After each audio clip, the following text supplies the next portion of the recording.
You see, Captain Sparkles is launching a lawsuit with YouTube about the new policy changes. Wait, what? The lawsuit that could destroy YouTube. Happy New Year, everybody. For my first This video is of news to me, 2023, actually. I thought we'd talk about impending doom. Well, okay, that's still to be decided, but at the end of next month, February 21st, 2023, the United States Supreme Court is hearing arguments for a case called Gonzalez versus Google, which has major implications, not just for YouTube, actually, but for the entire internet. It's serious enough that, like, I'm low on the YouTube totem pole. I don't get invited to too many things these days, but I was even invited to a group call with YouTube employees, other creators, creator-adjacent business people to inform us of what this is and ask if we wanted to be part of something called an amicus brief, which will actually be used during arguments in the trial. So what is this case, Gonzalez versus Google, about? And why is it a big deal? Give me the cliff notes on it. I've never heard of it. A disclaimer. I have no formal legal background. I'm sure that'll be obvious to people. So there probably will be better videos on this from other YouTubers who are actually lawyers. Keep that in mind. I'll still do my best to give the info necessary for this. So before we get into the specifics of this case, nice little plate we need so to go back understand. to something called Section 230 of the Communications Decency Act of 1996. This is where everyone tunes out. They're like, oh, God, sections and numbers, and I didn't come here for this. What the frick, dude? Yeah, I know, but bear with me. That's how I would say, because what it is the important. fuck? And like I said, the future of YouTube, at least in the form that we know it, does sort of hang in the balance here. So, what is Section 230?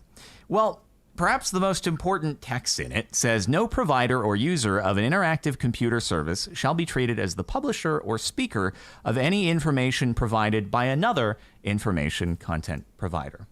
What does that mean, simplified? Basically, it means that a website like YouTube is it responsible for the content, or Twitter, or any site that hosts a ton of user-generated content isn't responsible as a website for the speech, the posts that the users post on the site. You can't blame YouTube because someone posts a terrible, awful video where they say horrible things. Yeah, that's been, so I didn't know it actually went this far back. That's commonplace. That's been what's protecting the major corporations that run the websites. Because if they're being held responsible for every piece of content on there, the moderation would have to crack down so fucking hard and everything would have to be in a very, very squeaky clean state. Otherwise, they'd risk opening themselves up to massive lawsuits if that protection wasn't in place. I didn't know that was Section 230. I didn't know what it was called. But yeah, that protection's been around for a very long time. It's a legitimate necessity. A website like YouTube, Twitter, Twitch, whatever, could not function without that protection being in place. It would crumble and die. So I'm assuming, since that's now being referenced, this Gonzalez versus Google case is about Section 230 being overturned's not the right word. Thrown out, replaced. Trying to hold the corporations responsible for like hate speech or something would be my guess. YouTube hosts a massive platform that's given rise to extremist content, and they need to be held responsible.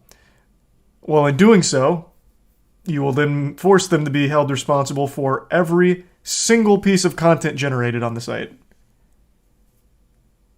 That's going to be my guess as to what this is about then if this is being referenced.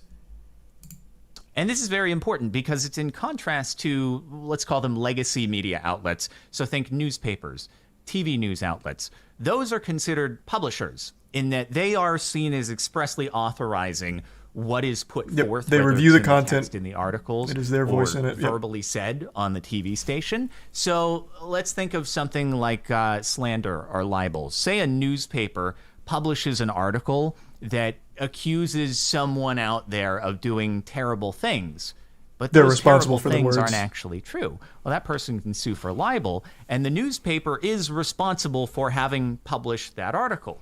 Doesn't apply on YouTube, here, which is protected by Section 230, is if someone goes on YouTube and says a bunch of slanderous things about someone, it's not YouTube's fault.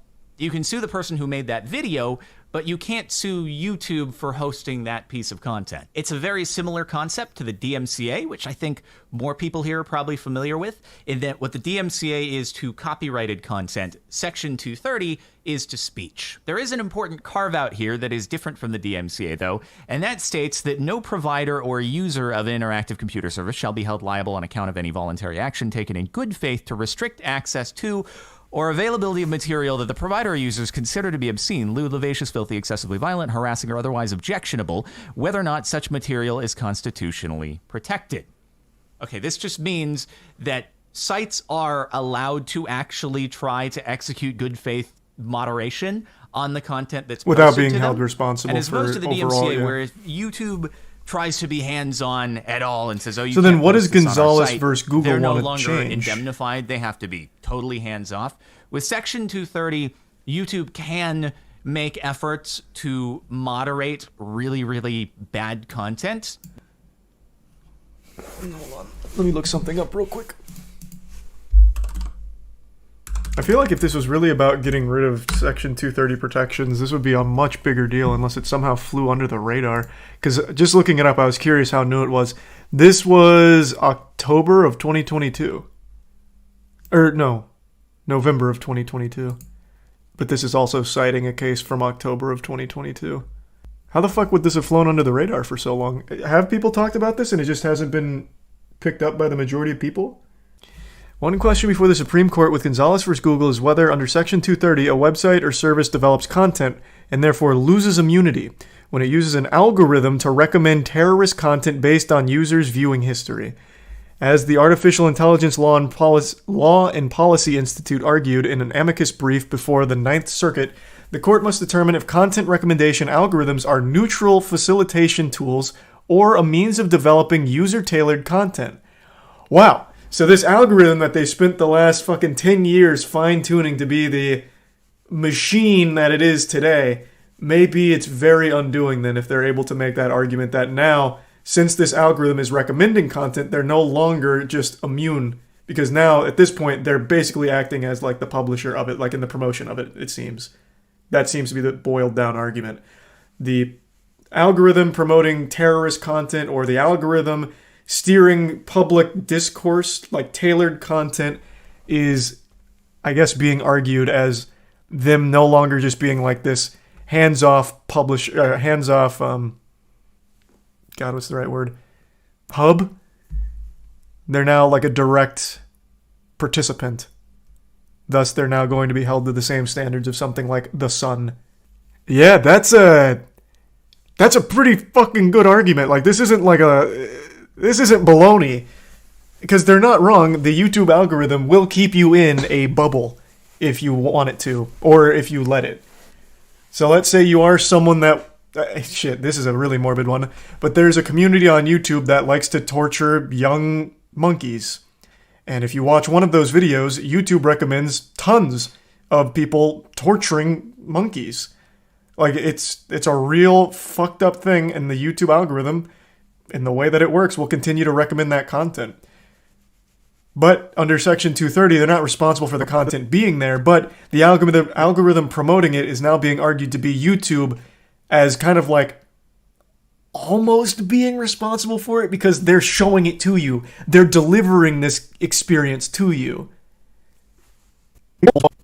So the same rules they're arguing shouldn't apply in a case like that. Yeah, so it's no longer just a neutral party since it's giving you the content. Like, it is feeding it to you. There's the Prime Kinky, and the recent Daffodil and Smed.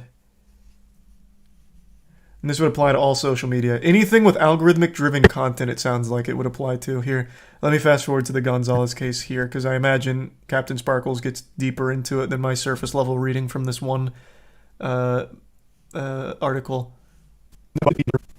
Search results. If you're searching for something, you have to rank the content that shows up somehow. Is that also considered algorithm at that point? And I actually asked this in the call that I mentioned earlier. You don't just stumble on the monkey torture stuff. You don't. Just like you wouldn't stumble on most of the echo chambers you can get lost in. But the algorithm continuing to feed you that content is no longer the platform being neutral. It is actively giving you that. It is actively enabling you to get this content. Even if it's good, even if it's bad, doesn't matter. They are not neutral anymore. They're just providing you that content. They're like, oh, you like this? Here's more. And here's more of that. And here's more of this. Which they're now arguing is no longer just like this, hey, hands off, you find what you find, and it's not our fault. I was told that there is precedent for Google search results to be protected. But again, even though this case is called Gonzalez versus Google, it is about YouTube. And so I'm sure that the defense will reference that. But I don't know that it's established precedent when it comes to YouTube search specifically. And so it's a very hard question to answer. What actually is the algorithm? This only applies, obviously, if the Supreme Court is thinking about ruling against Google here. But I guess that's why you're probably still here, is to find out what could actually happen if the court rules against Google on all counts. So, God forbid, let's envision a worst-case scenario here. We may not actually see immediate massive changes to YouTube. Because remember, this ruling wouldn't be, oh, the algorithm is now illegal, you can't make content recommendations. It wouldn't just be the algorithm. By making these content recommendations to viewers, you may now be held liable for what they've uploaded. So now, thus, they'd have to crack down so fucking hard on every piece of content uploaded to YouTube, which they realistically can't do. They would have to play so safe on every upload, otherwise they risk being sued, otherwise they risk full legal action. Yeah, it's not just like, oh, okay, so the algorithm's going away, so it's going to go back to how YouTube used to be. Because now they're going to be responsible for every piece of content on the site. Somebody goes and uploads a horrible, vile video that's a clear violation of the terms of service they agreed to when they made a Google account to be able to upload in the first place. But somebody sees it via an algorithmic means before it's taken down, and that person decides, I'm going to sue YouTube for this. And even if it's a frivolous lawsuit because it was a violation of the terms of service to begin with, YouTube has to defend that lawsuit. And defending lawsuits is very expensive. And if they start getting hit with enough of those, then it's going to be too expensive to keep the site operating in the way that it is. And at that point, they may be forced to start scaling back in places in order to avoid being hit by all of these lawsuits over and over, to the extent that the site can actually operate without being in jeopardy from them. So over time, if YouTube is hit with a deluge of these incoming lawsuits, does that mean that the only functions remaining are the ability to manually browse to a specific channel? That subscription feeds that'd be a lot deeper than that. That's active channels you've already hit the subscription button on, and therefore it's going to serve you content from them. Does search still work in the same way? Will that be carved out? Will it be exempt? But when you really think about it at the end of the day, as much as, I've complained about the algorithm here and there, usually that comes from like a selfish perspective, like, man, I wish it were recommending my content more. But what does YouTube actually look like? What do all of these websites look like without any form of algorithmic content recommendation? No, he hasn't brought up the deeper point here, so maybe I'm misunderstanding from the article, but it seems like if they do rule against YouTube, it's not just like this algorithm needs to change, it's you are now responsible for this content. So it's not just a matter of, okay, no longer we're going to be really strict with our algorithm, we can't recommend anything bad. It's we can't have anything bad because if someone finds something bad, we can be sued for it. Whereas right now, that's just not the case because of the 230 protections. He just said that. You skipped that part. Oh, what? When? I thought this was him still just setting up what the case is, which I was looking for more like here's the ramifications. I can see what the case is. I've got it up, so I just didn't need the summary. I think its videos can't be recommended to you. No. From what I'm reading here, it seems like it's no longer going to be protected by the Section 230 rulings. Not just like it can't recommend to you anymore. This is still just the same article, though. So perhaps I'm off the mark. Maybe it's not as doom and gloom in the Prime Fancy. But here, I'll go back to before I went to the epilogue for of the things that get heard by the outcome. Supreme Court. Usually they are constitutional issues, and this is, in a way, a free speech issue. So will the court consider that a website, that YouTube recommending a piece of content to a viewer is an endorsement, is like a newspaper giving the okay to publish an article? Or will they see that almost all social media websites at this point, if not all of them, operate off of an algorithmic recommendation system? Yep. And to not give some sort of carve out there would more or less break the operations of all these websites. The scope of this is not even known, though. Like, where do you draw the line between what is considered algorithm and what is not? You might make the argument that videos recommended from channels you're not subscribed to on your homepage, maybe that's algorithm. Suggested videos to the side and bottom of the video you're watching, okay, maybe that's algorithm. But what about search results? If you're searching for something, you have to rank the content that shows up somehow. Is that also considered algorithm at that point? And I actually asked this in the call that I mentioned earlier, and I was told that there is precedent for Google search results to be protected. But again, even though this case is called Gonzalez versus Google, it is about YouTube. And so I'm sure that the defense will reference that, but I don't know that it's established precedent when it comes to YouTube search specifically. And so So I see people in the chat once again saying, and this is him giving the recap of what's going on and like the scope of it. But again, it's not just the algorithm, at least not based on what I'm reading here. One question before the Supreme Court with Gonzalez versus Google is whether under Section 230 a website or service develops content and therefore loses immunity. When the algorithm recommends to terrorist content based on viewers' viewing history, as Artificial Intelligence Law and Policy Institute argued in the amicus brief before the Ninth Circuit, the court determined if content recommendation algorithms are the neutral facilitation tools or means of developing user-tailored content. This recommendation algorithms fall outside the scope of Section 230, and the ruling would have enormous implications on how websites would operate. This is like it's still independent of just the algorithm. It's now looking at the website as a whole. So any kind, and he does mention this, any kind of like a search result could be considered an endorsement. That's what I'm saying. It's not just like remove the algorithm and it's all fine. This seems to be arguing that at this point, at this stage, YouTube could be considered like endorsing the content. Is the argument. And if that's the case, it could no longer just house anything without it being strictly monitored before being published, I imagine. Anything served to you, which is a gray area, not anything they host. Right, and how do you define what's served to you? Which is what he's just now talking about as well. It's a very hard thing to determine what is considered served to you. Thanks to Prime Zook. Yeah, of course, Snert. Who gets to determine this? Don't know. But here's some of the closing arguments here, I suppose. At least, well, not closing arguments. Some of the arguments. I'll read a few. Plaintiffs of the case argue that the defendant violated the Anti-Terrorism Act by communicating ISIS messages, radicalizing recruits, and furthering their mission. And 2, should be held liable for this content because it was promoted through targeted recommendations on its website. The plaintiff alleges that the promotion constituted Google's aiding and abetting in the promotion of recruitment efforts of these terrorist organizations. Through this, plaintiffs argue that YouTube provided material support to ISIS, that they had knowingly permitted ISIS to post hundreds of videos on YouTube, and that the services provided by the algorithm provided access to viewers to similar content. Quotes, were critical to the growth and activity of ISIS. So a big takeaway there is it's not just the promotion. They also say they had knowingly permitted ISIS to post hundreds of videos on YouTube. That's just targeting the actual posting of that content. So the fact it was housed there, and they are now trying to argue that they should be held liable. And the fact that the algorithm promoted it should be used as a case against them having 230 protections. So this is like a really large scope case. If they started promoting videos on bomb making, I'd imagine they'd be liable. And you wouldn't be wrong. That's the argument they're making here, but with ISIS instead of bomb making. And in doing so, it targets the entire thing.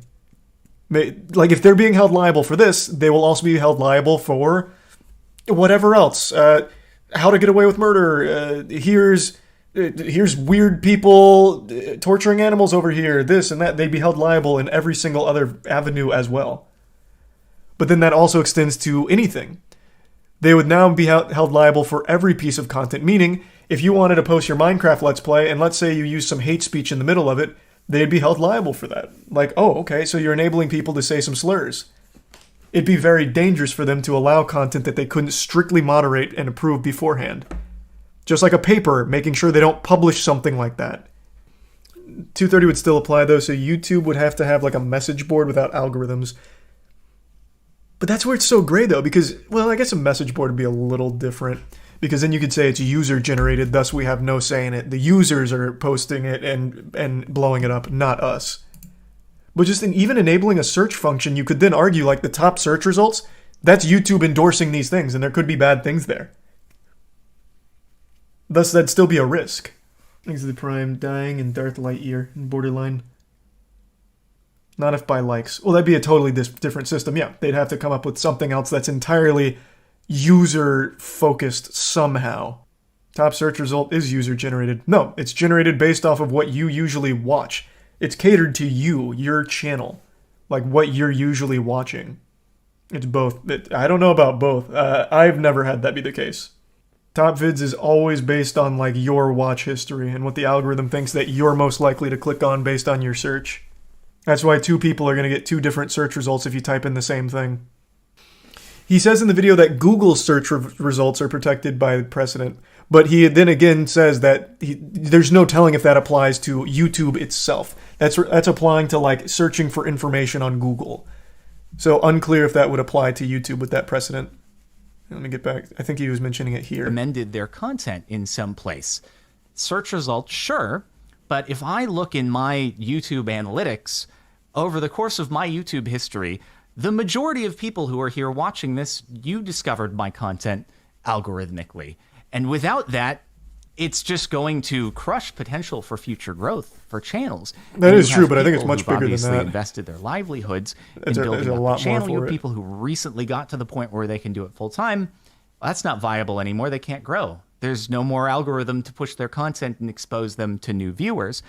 I might be okay because I've been at it for so many years, and I've been able to build up an existing audience that may still be able to find my videos through subscriptions, but it would still hurt dramatically. Still, at least half the people who watch every video of mine are not subscribed. They're finding that content somehow. Some may be searching for me directly, but I would bet a huge majority are being found in suggested videos, recommendations on the home page. And without that, viewership plummets. If people have to go out of their way to try this is all very true. Yeah, he's not wrong about any of this. It's going to dramatically decrease the amount of interaction that content's going to see. So in the long term, you see massive loss of jobs. There are creators out there who may get tons and tons of views, but they also employ a ton of people. They have a lot of overhead. And all of a sudden, if you decrease that viewership even by 10, 20%, they're not able to meet their payroll. And the thing is, if YouTube falls, that's the final domino, right? They are the biggest, most well-capitalized entity to be able to try to defend against this and keep the site running without changes for the longest in the event that this case is ruled against them. Every other site at that point, smaller websites that are dependent on algorithmic recommendations, based, yep. They're done. They're gone. They're not operating anymore. It's impossible. And so it's not just creators who get destroyed. There's also going to be employee job loss at tech social media companies across the board. And so while I'm not a constitutional scholar who can really determine how Section 230 applies to algorithmic recommendations, what I focused on in my contribution to the amicus brief was simply that these algorithmic recommendations, despite maybe having an occasional shortfall, have contributed tremendously to job growth and people being able to make a living and are necessary for these sites to be able to operate the way they do and are, I think, a net positive. Despite, again, everything that I've complained about in the past, I do believe that content recommendation systems are a net positive to websites and helping to allow creators to do what they do. Again, though, I do just want to remind that is an absolute worst case scenario. And in my... I still don't think that's the worst case scenario, though. Because, again, going back to here, the legal question at the heart of this matter is to determine the following. Does Section 230, mentioning 230 by name, which is the protections in place for websites like YouTube, Twitter, whatever, where they're not responsible, like legally responsible for the content that users generate to protect them from things like a terrorist uploading a beheading video or something. They're not responsible for that. By mentioning Section 230 here and then talking about how content currently works, it feels like it's more of a threat to the protections put in place on the website as a whole, even if it's mainly like focused on the targeting. So does Section 230 immunize interactive computer services when they make targeted recommendations of information provided by another information content provider, or only limit the liability of interactive computer services when they engage in traditional editorial functions, such as deciding whether to display or withdraw with regards to such information?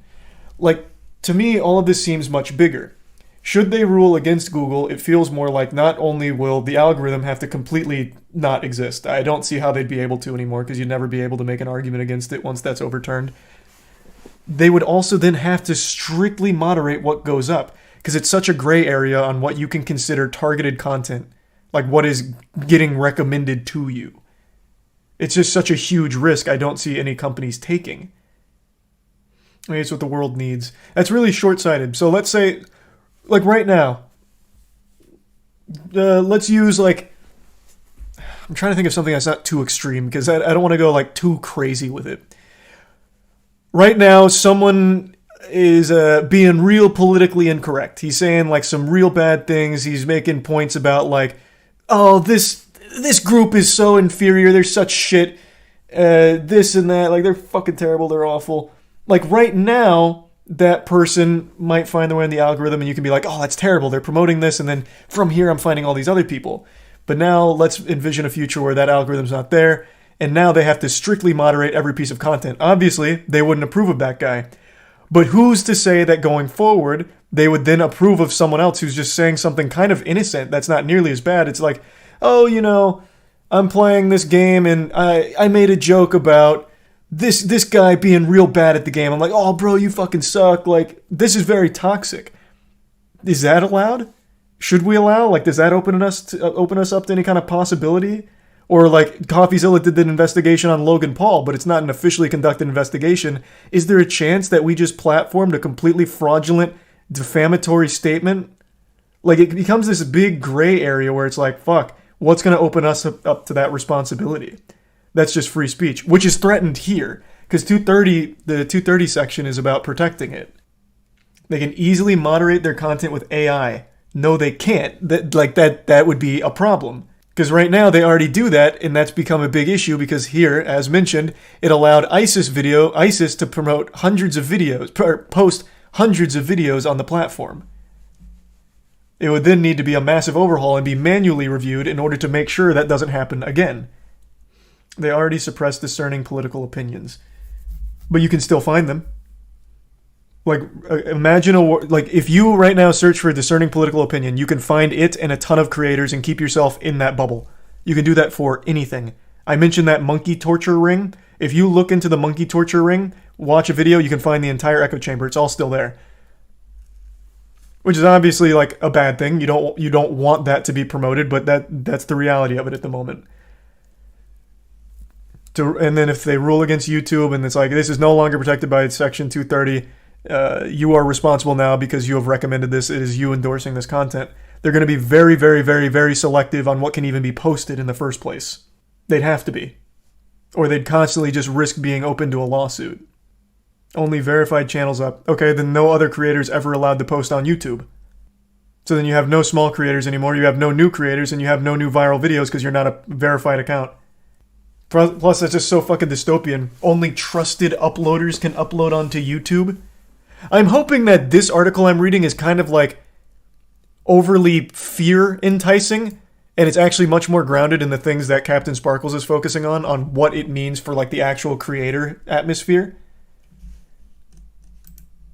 But it just seems to me like it's a lot bigger than just that. Because he does mention it, this would affect anything that uses an algorithm, which is every social media platform, really every platform.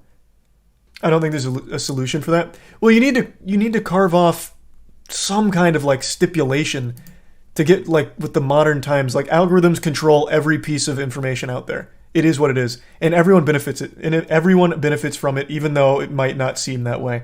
Like, even the guy who mentioned the discerning political opinions being suppressed, without the algorithm, they wouldn't exist. They just wouldn't even be allowed on these platforms that don't like that. Like, let's say it's run by someone who just doesn't like your political opinion. They would probably just not allow it because it opens them up to a potential liability with it. So no matter where you stand, you do still benefit from it. At least, I'm just learning about this. It's very possible that all of this I'm reading here from this, which does seem like a pretty reputable website, could still just be a little overblown, perhaps, on the scope of the potential. I would like to hear more from, like, lawyers and stuff, as Captain Sparkles mentions. I think he's done a great job breaking it down, like, in its, like, most plain state. Like, here's what it means, here's what it is. 12, almost 13 years now on YouTube. I feel like we've seen enough legislative scares, SOPA, PIPA, the end of net neutrality, that have come and passed and not ended up being nearly the apocalypse they were promised to be. So I also have hope that that will end up being the case here. But it's also good not to get complacent and be aware of things like this. And even though in this case there isn't quite as direct a way to participate, you can always call up your local representative and voice your concerns in the matter, in the hope that maybe at some point there can be legislation that is actually passed in order to enforce that algorithmic content recommendations are concretely protected by Section 230, despite what may end up turning out from this case. If there are elements that are ruled against Google, there could always be legislation in the future that is passed in order to protect this sort of thing.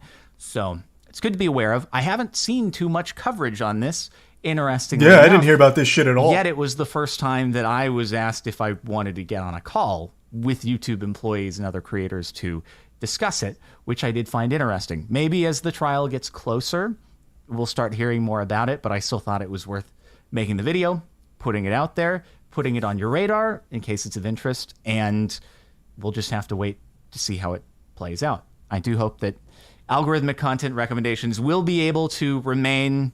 As much as I've complained, again, I do think it's necessary. So with that said, thanks for watching, and I'll see you next time. That was a very, very informative video there. Jesus. Only in moderation can this be accounted for. That's just so delusional. Billions upon billions of billions of billions of minutes of content is uploaded every hour to YouTube.